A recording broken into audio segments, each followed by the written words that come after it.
요한복음 13장 34절, 35절 하나님의 말씀을 들으십시오. 새 계명을 너희에게 주노니 서로 사랑하라. 내가 너희를 사랑한 것 같이 너희도 서로 사랑하라. 너희가 서로 사랑하면 이로써 모든 사람이 너희가 내 제자인 줄 알리라. 아멘. 잠시 기도하도록 하겠습니다. 하나님 아버지, 오늘 저희에게 귀한 말씀을 허락하여 주시니 감사합니다. 요한복음의 이 귀한 말씀을 통하여 저희를 교훈하여 주시기를 기도합니다. 성령 하나님, 말씀을 잘 조명하여 주시고 듣는 자와 전하는 자 모두에게 이 말씀을 밝히 열어주시는 은혜가 있도록 역사하여 주시기를 기도합니다. 말씀 잘 듣고 순종의 자리로 나아가 주님 앞에 온전한 영광 올려드릴 수 있도록 귀한 은혜 이 시간 가운데 허락하여 주옵소서. 예수님의 이름으로 기도드립니다. 아멘.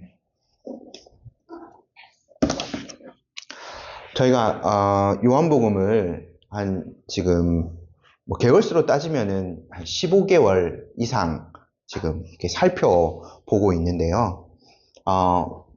상당히 긴 기간을 이제 한 성경을 이제 쭉 주일 예배를 통해서 이제 보고 있는데, 저희가 딱 13장까지 이렇게 살펴보았습니다. 이제 사실은 반환점을 돌았다라고도 볼 수 있는데, 13장부터 제가 좀 설명드리기를, 예수님의 어떤 사역 방향이 조금 달라진다고 말씀드렸죠. 자기 사람들을 끝까지 사랑하시는 예수님의 모습이 이제 13장부터 드러나기 시작합니다.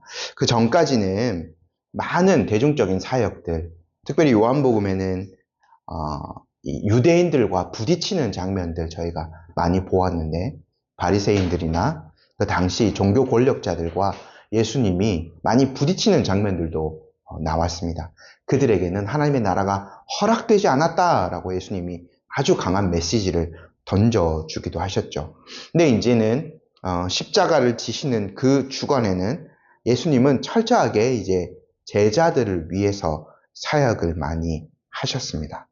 제자들만을 위해서 그들의 발을 씻겨주셨고, 그 다음에 예수님께서 주신 말씀이 바로 이 말씀이었죠.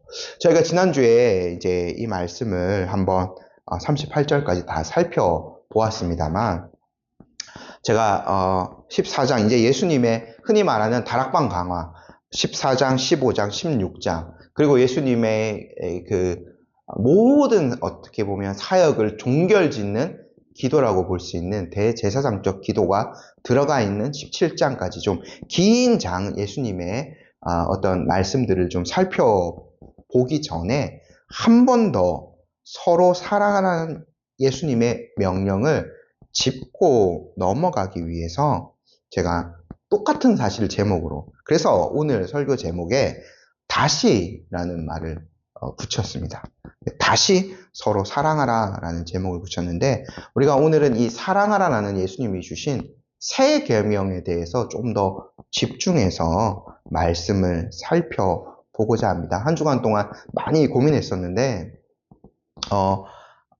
이제 14장부터 예수님의 어떤 아주 핵심적인 가르침들, 특별히 이제 보혜사 성령님에 대한 가르침이 많이 이제 드러나는 그 가르침을 살펴보기 전에 저 스스로가 이 예수님의 말씀, 사랑하라는 이 명령에 너무나 불충한 것들을 보면서 한 번 더 이 말씀을 해야겠다. 사실은 이렇게 보면 우리가 1년 내내, 그리고 아마 평생을 이 말씀을 들어도 우리는 주님의 기준에 맞게는 이 사랑하라는 명령을 실천하기는 참 어려울 것 같아요. 하지만 저의 부족함을 좀 절감하면서 이 한 주간 말씀을 준비하였습니다. 그래서 우리가 이 주님의 거룩한 가르침, 마지막 예수님이 제자들만 이제 남겨져야 될 상황을 염려하시면서 이 계명을 주신 거잖아요. 그래서 어떻게 우리도 이 명령을 실제적으로 받아들일 수 있을 것인지에 대해서 함께 살펴보고자 합니다. 예수님이요, 34절 말씀을 보면 서로 사랑하라라는 계명을 주시면서 이것을 새 계명이라고 지칭하셨어요. 근데 이제 저희가 우리 집사님 오랜만에 오셨습니다만 그 10계명 저희 교회에서 교독할 때 항상 마지막에 마태복음 22장 말씀을 함께 교독하지 않습니까? 근데 내 이웃을 내 자신같이 사랑하라, 하나님을 사랑하라라는 이 명령, 예수님이 그것을 구약의 가장 중요한 두 개의 계명으로 요약해 주셔서 전달해 주신 거거든요. 그러니까 이웃을 내 자신처럼 사랑하라는 명령은 구약에 이미 등장하는 것이고, 사실은 하나님이 그거를 지켜 행하면 구원을 얻을 것이다, 네가 살 것이다 라는 명령으로 주신 거예요. 그래서 누가복음의 말씀을 보면 어떤 그 사람이 예수님께 와서 영생을 얻는 조건들에 대해서 이야기할 때 예수님이 그 사람한테 되물으셨을 때 십계명을 그 사람이 잘 요약해서 얘기를 하고, 네가 잘 얘기했다, 이걸 행하면 살 것이다, 이걸 행하면 쉬운 말로 하면 구원 받을 것이다 라고 말씀해 주셨어요.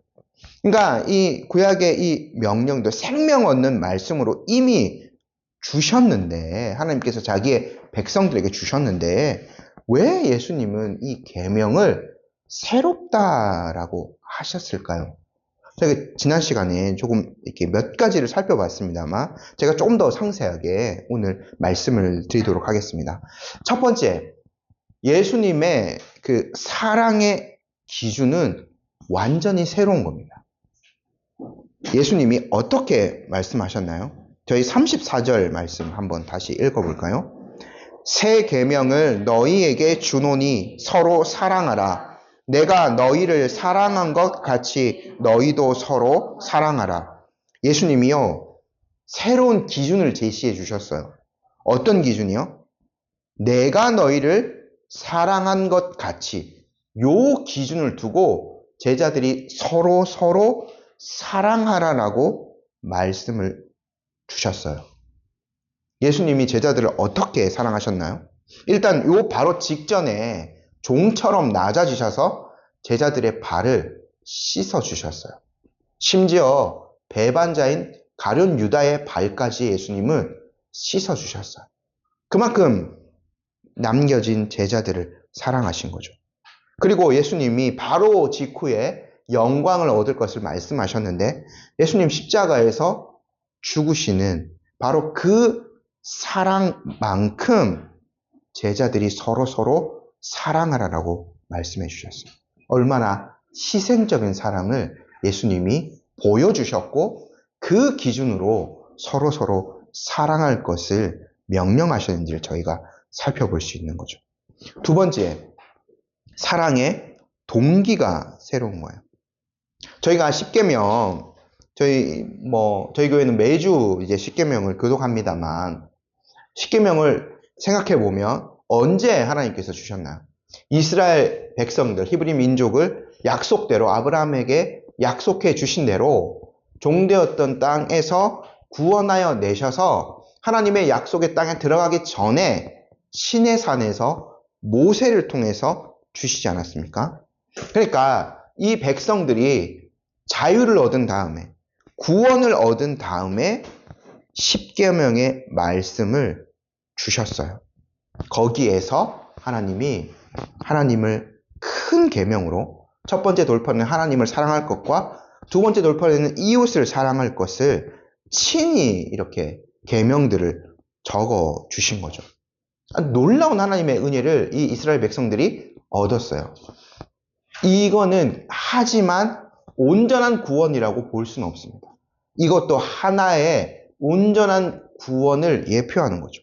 온전한 구원은 예수 그리스도께서 친히 그 모든 율법을 완성하는 분이 되셔서 그 율법의 요구에 따라서 십자가에 죽으셔서 구속을 이루시는 것을 기반으로, 세계명은 이것을 기반으로 해요. 그래서 어떤 목사님이 이렇게 표현했습니다. 그리스도께서 자기의 심장의 피로 우리를 구속하셨기에 이 명령은 가장 강력한 권위로 다가온다라고 말하고 있거든요. 이러한 은혜를 우리가 입었어요. 그래서 완전히 새로운 동기로 구속받은 백성으로서 하나님을 사랑하고 이웃을 서로 사랑하는 명령에 순종할 수 있게 되는 거죠. 세 번째는 사랑의 본질과 대상이 새롭습니다. 우리는요, 하나님의 권속들입니다. 물론 교회에 있는 모든 사람들이 다 거듭난 그리스도인이라고 말할 수 없는 그런 조건들도 있지만, 하지만 예수님이 이 명령을 주셨을 때는 거듭난 자들, 참된 신자들, 자기에게 연합한 자들의 사랑을 말씀하는 거예요. 이건 사실 혈연보다 더 깊은 거죠. 한 몸이에요. 우리가 우리의 왼쪽 팔이 오른쪽 팔을 미워하고 왼쪽 눈이 오른쪽 눈을 미워하고 이렇게 할 수는 없는 거죠. 우리의 온 지체들은 서로를 돕고 이 머리에 다 연결되어서 기능들을 하고 있죠. 우리가 그리스도를 머리로 이렇게 연결되어 있고 우리 안에는 동일한 성령님이 계세요. 그래서 옆에 사람이 부족해 보이더라도 그리스도의 형상이 그 안에는 반드시 존재합니다. 그러므로 우리는 그 사람을 사랑할 수 있는 거죠. 네 번째는 사랑의 필요성이 새롭습니다. 예수님이요, 제자들을 이제 전도 훈련을 하러 둘씩 짝지어서 보냈을 때 양을 이리떼 가운데 보낸 것과 같다라고 염려스러운 말씀도 하시지 않았습니까? 물론 그때는 제자들이 부족한 것이 있었습니다만 저희도 사실은 알고 보면 세상에서 이렇게 이리떼 속에서 살아가는 양들처럼 살아가는 것 같아요. 격렬한 외부의 공격이 있습니다. 믿음으로 살아가기가 점점 더 어려워지는 시대를 살아가죠. 이럴 때에 우리 안에 뜨거운 사랑을 나눌 수 있는 곳은 사실 가정과 교회 여기밖에 없는 거죠. 요즘 그런 말 많이 합니다. 사방이 적이다라고 그런 표현으로 이런 세상을 살아가지만 가장 희생적인 사랑, 조건 없는 사랑을 누릴 수 있는 곳은 바로 교회, 믿음의 공동체이죠. 다섯 번째, 사랑의 이유가 새롭습니다. 하나님의 영이 역사하시는 자들 안에는 반드시 사랑할 만한 것이 존재합니다. 아까 말씀드렸던 대로 하나님의 형상이 그 안에 존재하기 때문에요. 그래서 초신자는 그 초신자 나름대로 되게 열심히 있는 어떤 모습들, 이제 어떻게 보면 신앙의 연륜이 많이 이제 있는 사람들은 그러한 것들을 이제 부러워할 수도 있죠. 교회에서 어떤 훈련을 한다던가 이게 말씀을 듣는다던가 이런 거 할 때 저희는 사실 사랑하는 이 설교 인생에서 살펴보면 몇 번을 들었을지 모릅니다. 하지만 교회 새로운 초신자들은 모든 것이 신선하죠. 열심히 있어요. 그렇다고 해서 연륜이 있는 성도들의 어떤 신앙이 더 나쁜 거 아니요, 그게 아니죠. 그 안에 깊은 어떤 하나님을 닮아가는 인격, 성화의 흔적들이 있어요. 우리가 존경하고 따를 수밖에 없는 모습이 있는 거죠. 교회가 이렇게 살아있는 공동체이기 때문에 다 사실 살펴보면 사랑스러운 모습들이 있습니다. 그래서 그 안에서 서로 안에서 하나님의 흔적을 보고 사랑할 수 있는 거죠. 그리고 여섯 번째는 사랑의 어떤 전망, 미래의 그 모습들을 보며 새로울 수밖에 없죠. 우리는 영원한 공동체 안에 속해져 있습니다. 어떤 공동체는 갈등이 있을 수도 있습니다. 그래서 어떤 사람은 눈에 보이는 공동체를 잠시 떠날 수도 있어요. 하지만 우리가 생각해보면 우리 모두는 주님의 한 교회, 주님이 세우신 한 교회에 속한 사람입니다. 이 지상의 모든 교회는 다 예수 그리스도를 머리로 하는 교회이기 때문에 사실은 하나이고도 보편적인 교회를 우리가 섬기는 거죠. 그 안에 있는 거예요. 우리가 그래서 사도신경 안에 거룩한 공교회를 믿는다는 것은 바로 이 얘기입니다. 새하늘과 새 땅, 주님이 이제 가시적으로 다스리시는 그 교회에서는 우리가 영원히 함께해요. 이 교회를 떠나서 다른 교회로 가고 다른 교회를 떠나서 다시 어디로 가고 이렇게 할 수가 없는 거죠. 우리가 미래의 전망을 보면 다 한 교회에 온전히 속한 자들이 될 것입니다. 그래서 이 땅에서 그 사랑, 형제의 사랑을 미리 배우고 익혀야 할 필요가 있죠. 이러한 측면에서 예수님께서 제자들에게 서로 사랑하라는 명령을 새로운 계명으로 주신 겁니다. 근데 이것을요, 우리가 단순한 어떤 윤리적인 덕목만으로 생각해서는 안 됩니다. 말씀드렸지만 이것은 예수님이 우리를 사랑하신 그 사랑을 바탕으로 하는 거기 때문에 복음의 말씀을 깊이 경험한 자들, 십자가의 은혜를 깊이 경험한 자들에게 주어지는 부르심이에요. 다른 사람들은 거듭나지 않은 사람들을 흉내 낼 수밖에 없어요. 그리고 그 안에는 어쩔 수 없는 이기심이 들어가 있을 수밖에 없는 거죠. 하지만 하나님의 사랑을 입은 자들은 정말 그 사랑을 입었기 때문에 조건 없이 베풀 수 있고 조건 없이 형제 자매를 사랑할 수 있는 겁니다. 자, 그러면 우리가 그 주님의 명령에 대한 이 세 계명에 대한 것들을 좀 살펴봤다면 이 형제의 사랑을 교회 안에서 어떻게 좀 더 실천할 수 있을까? 좀 더 끈끈한 유대가 관계로 만들어 갈 수 있을까? 이러한 것들에 대해서 두 번째로 한번 좀 살펴보면 좋겠습니다.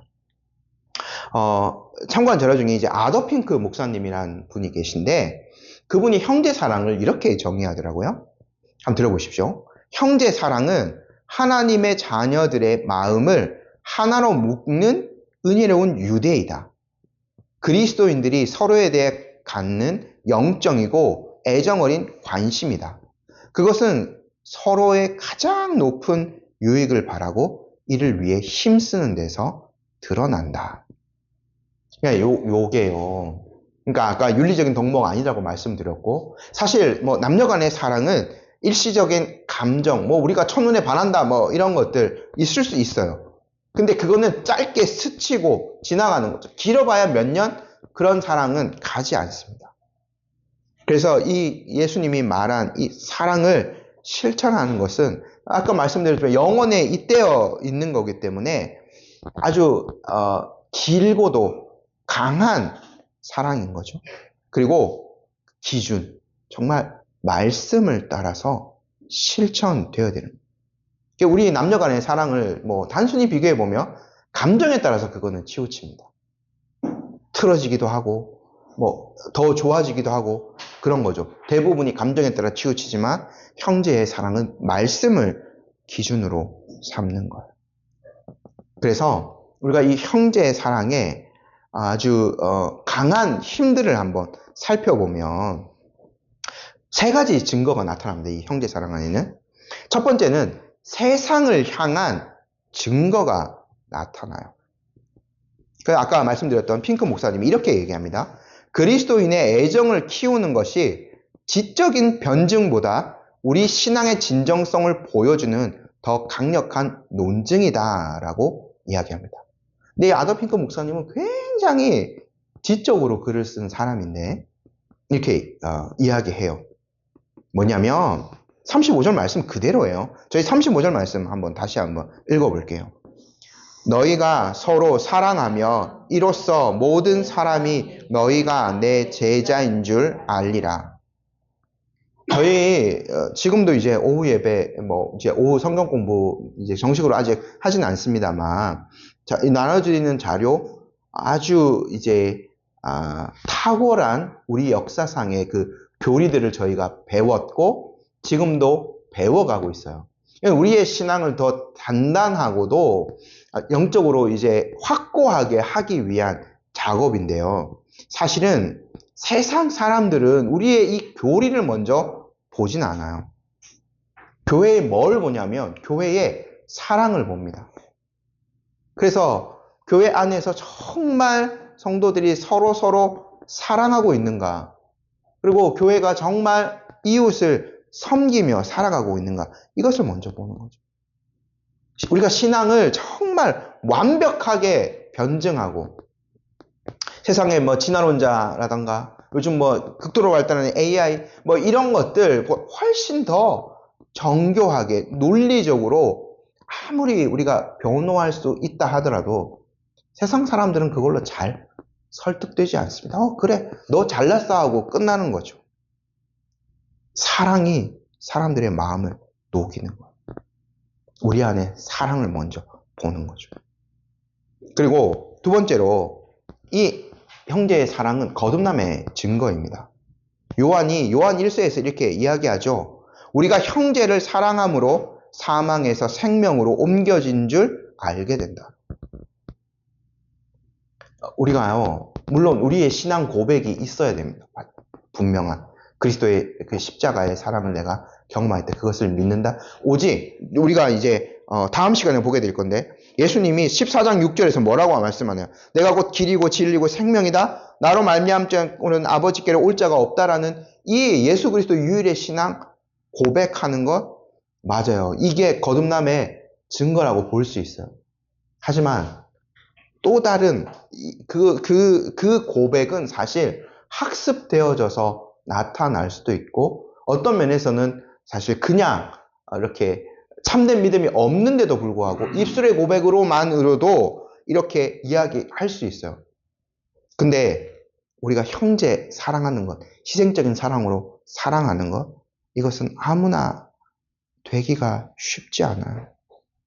그 옆에 있는 사람의 그 안에 있는 하나님의 형상을 보는 것이고 그걸 통해서 나의 하나님의 형상이 드러나는 것이고 그래서 내가 예수님을 보이지 않는 예수님을 섬기는 어떤 것이 종교적인 행위, 물론 우리가 기도하고 찬양하고 이거 필요하죠. 종교적인 행위로 드러나는 그것보다 더 강력하게 형제를 섬기는 것을 통해서 보이는 이 형제를 섬기는 것을 통해서 내가 하나님의 사람이 되었다라는 것을 아주 강력하게 증거할 수 있어요. 그러니까 옆에 사람을 그리스도의 형상을 닮은 사람으로 존귀 여겨주는 것, 그의 유익을 위해서 기도하고 헌신하는 것, 이것이 있다면 곧 우리는 새 생명을 가진 자이다라는 것을 증거할 수 있게 되는 거죠. 세 번째는 형제 사랑은 하나님을 기쁘시게 하는 증거입니다. 우리가 잘 아는 시편 133편 말씀에 보라 형제가 연합하여 동거함이 어찌 그리 선하고 아름다운고 라고 말씀하죠. 이 성도들의 사랑과 연합은 하나님이 기뻐하시는 행위입니다. 이것은 또한 성령의 열매이기도 하죠. 이것이 곧 하나님 나라의 향기가 되는 겁니다. 근데요, 우리도 참 실존적으로 압니다만, 이 형제 사랑은요, 사실 연약한 식물과도 비슷해요. 그래서, 아까 말씀드렸던 핑크 목사님이 이렇게 또 얘기하기도 합니다. 형제 사랑은 끊임없는 관심과 물주기가 필요한 연약한 식물이다. 저희도 지금 저희 집에 이제 방울토마토 아이들이 가져와서 키우고 있는데, 이렇게 애정을 많이 쏟아야 되는 거죠. 물도 주고, 햇볕도 쬐어주고, 이렇게, 집사님 농사도 지으십니다만, 그 애정어리 손길이 없으면 식물은 자라나지 않아요. 형제 사랑도 이렇게 갖고 가야 되는 거죠. 연약한 식물과도 같아요. 그래서 불친절한 말 한마디, 거친 말 한마디에도 쉽게 시들 수 있습니다. 또 우리 안에 아직 남아있는 그 타락한 어떤 본성들, 그래서 이 사랑을 많이 무너뜨리려고 하는 것이 사실은 외부에 있는 것이 아니라 우리 안에 많이 있죠.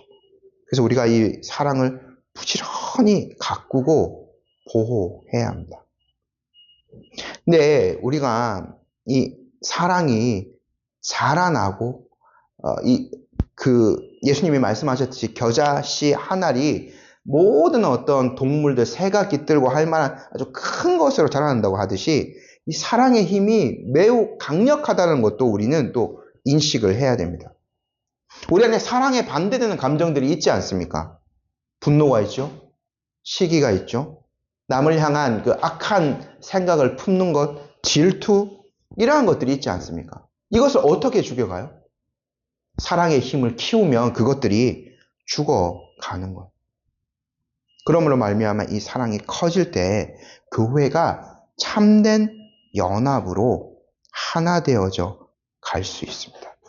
사랑은 서로를 하나로 묶고 주님께서 간절히 기도하신 그 연합, 저희가 요한복음 17장에 나중에 살펴볼 건데 이것을 이루어갈 수 있는 가장 강력한 힘입니다. 반대로 우리 안에, 교회 안에 분열이 있다면 그것은 어떤 다른 것보다 사랑의 부족함일 수 있어요.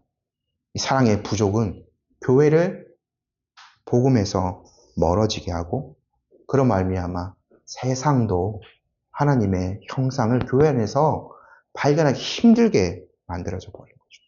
요즘 전도의 문이 많이 막혔다.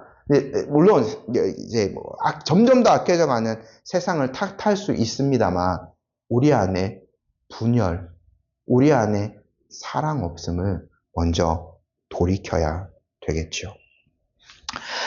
이 사랑이 이렇게 우리 안에 형제의 사랑, 이 교회에서 사랑을 키우는 것이 참 필수적이고 어떻게 보면 의무라고도 할 수 있는데 선택이 아니에요, 사실. 의무적으로 해야 돼. 예수님 명령이잖아요. 새로운 명령으로 아주 강하게 다시 도전해 주신 거지 않습니까? 하지만 이것을 우리가 어떻게 부담스럽지 않고 즐거워하면서 기뻐하면서 이걸 행할 수 있을까? 마지막으로 세 번째는 이걸 한번 살펴보고자 합니다. 이 기쁨으로 행하기 위해서, 즐거워하기 위해서는 다시 저희가 원론적인 것으로 돌아갈 수밖에 없어요. 뭐가 형제사랑의 가장 근원이 됩니까? 예수님이 우리를 사랑하신 거예요. 그리스도의 사랑이 모든 것의 근원이 돼요. 바울이 고린도후서에서 이렇게 얘기하는 그리스도의 사랑이 우리를 강권하시는 도다라고 고백하지 않습니까? 우리를 향한 먼저 우리에게 주신 그리스도의 사랑이 있기 때문에 우리가 그것을 누리기 때문에 다시 하나님 앞에 그걸 드릴 수 있는 것이고 다시 그걸 이웃을 향해서 펼쳐갈 수 있는 거죠. 그러므로 우리가 형제를 사랑하기 위해서는 첫 번째, 가장 근본적으로 그리스도의 사랑을 알고 누리고 느끼면서 감사해야 합니다. 바울이 표현했듯 우리가 그리스도의 그 사랑의 깊이, 그 넓이, 그리고 그 영원성, 그리고 예수님의 사랑은 결코 변하지 않는다는 그 불변성, 예수님의 사랑은 끝이 없지 않습니까? 지금 그 예수님의 사랑 2000년 넘는 이 기간 동안 수많은 사람들을 변화시키고 전 세계를 변화시키고 있지 않습니까? 예수님의 사랑이 정말 무한합니다. 그분의 십자가에서의 희생, 고난, 원수였던 우리를 위해 행하신 그 모든 것들을 우리가 더 깊이 묵상하고 깨달아가야 되는 거죠. 사실 복음의 원리는 매우 단순할 수 있습니다만 우리가 계속 성경 말씀을 보고 공부하고 설교를 매주 듣고 또 집에서도 이렇게 설교를 듣거나 성경을 공부하고 큐티를 하고 해야 되는 이유가 무엇입니까? 그 모든 말씀 안에서 하나님의 사랑, 특별히 그리스도의 그 사랑을 깨달아가는 거죠. 그게 우리의 삶을 세워가는 것이고 우리의 사랑을 더욱더 뜨겁게 하는 겁니다. 은혜의 법칙이 있죠. 은혜가 은혜를 낳는 겁니다. 세상에도 유전 법칙에도 유가 유를 낳고 종이 종을 낳는 거 아닙니까? 닭이 메추리알을 낳을 수는 없습니다. 또요, 이런 체리나무가 체리를 맺는 것이지 다른 열매를 맺을 수는 없어요. 세상의 법칙, 하나님이 정하신 이 세상의 법칙도 그럴진데 은혜가 우리 안에 있다면 그 은혜로운 말과 행동이 나올 수밖에 없는 거예요. 이상한 것이 튀어나오지 않습니다. 사랑을 투입하면 그리스도의 사랑이 어떤 사람에게 들어간다면 그 사람의 말과 행동에서 사랑이 산출될 수밖에 없는 거예요. 그리스도와 유사한 사랑이 만들어질 수밖에 없는 거예요. 그러므로 우리가 그리스도의 희생적인 사랑을 진정으로 깨닫는다면 우리도 그분과 그리스도와 또 우리 다른 형제들을 위해서 희생하도록 자극을 받을 겁니다. 몇 가지, 이제 좀 설교가 오늘 좀 길어질 것 같아서 몇 가지 제가 좀 법칙들만 조금 보도록 하겠습니다. 첫 번째는 결점을 넘어서 보아야 됩니다. 아까 또 말씀드렸습니다만, 우리 안에 부족함도 있고, 이 옆에 모든 사람들 안에 부족함이 보일 수밖에 없지만, 분명히 하나님께서 심어 놓으신 좋은 것들, 아주 어떻게 보면, 아니면 우리가 가능성을 볼 수도 있습니다. 우리의 자녀들 부족하지만 하나님이 세워가시는 그 가능성들, 이것들을 볼 수 있는 눈들이 있어야 되겠죠. 긍정적인 것들이 필요합니다. 나쁘고 왜곡된 것보다는 하나님이 세워가실 것들을 보는 눈들이 필요한 것 같아요. 그리고 우리가 완성의 끝의 관점에서 또 어떤 것들을 볼 필요가 있을 것 같아요. 화가들이 이렇게 황혼, 해가 지는 그런 모습을 그릴 때는 딱 그 장면에 온전히 이제 집중합니다. 그 하루의 끝에 있을 때는 이제 세부상 결점들이 덜 보이고 집중해야 될 것, 딱 그 해가 지는 그 강렬한 그 빛에 모든 화가들이 집중을 하죠. 그래서 우리도 끝에서 우리가 그리스도의 형상으로 완전히 완성되어질 관점에서 다른 사람들을 볼 수 있다면 우리가 조금 더 그 사람을 이해할 수 있을 것 같아요. 또 우리 안에 선을 행하려는 진정한 소망이 있어야 됩니다. 정말 조금 불쾌한 사람일지라도 내가 먼저 돕고 축복하고 사랑을 베푼다면 그 사람 또한 그 얼어져 있던 마음이 변화되어질 것이다 라는 그 소망을 가지고 우리가 그 사람을 대해야 되겠죠.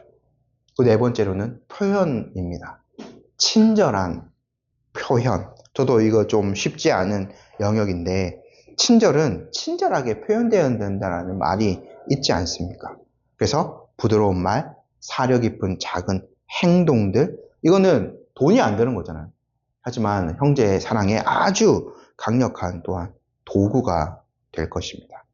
요약하자면 우리의 사랑이 그리스도의 사랑에 사로잡힌 마음에서 흘러나오고 우리가 은혜의 렌즈를 통해서 형제를 바라보고 또 그 사람 안에 있는 선을 더욱 바라보는 마음으로 형제 자매들을 대할 때 이 사랑은 단순한 의무가 아니라 즐겁고 생명을 주는 힘이 될 것입니다.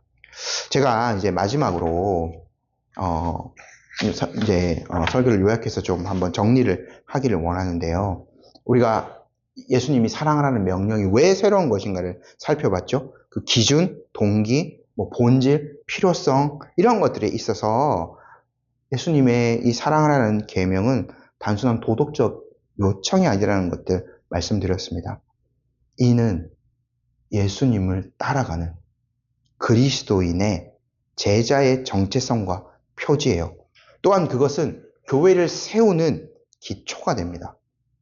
우리가 잘 아는 베드로의 그 신앙 고백, 주는 그리스도시고 살아계신 하나님의 아들이신다는 이 고백 위에 교회가 세워지고 그 고백과 함께 사랑으로 서로 연결되어져 가는 것이 필요해요.